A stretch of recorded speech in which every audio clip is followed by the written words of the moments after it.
ঠিক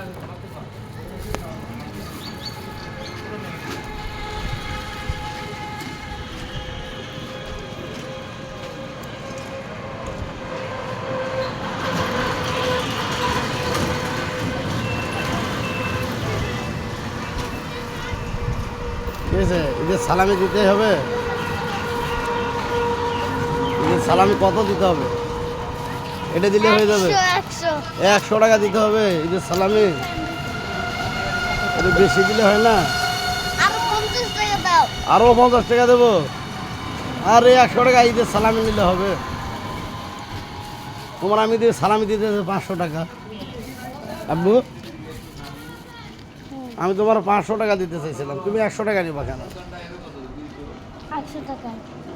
100 টাকা হলে হবে, 500 টাকা দিলে হবে না? দেখছেন, সে বলে 500 টাকা দিলে হবে, তার 100 টাকা দিলেই হবে।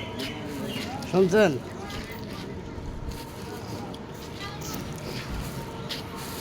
কি এটা মজা লাগে খুব?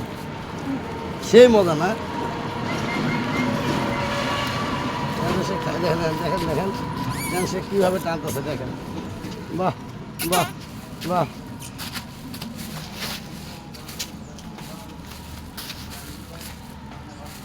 বাহ, টানো টানো টানো।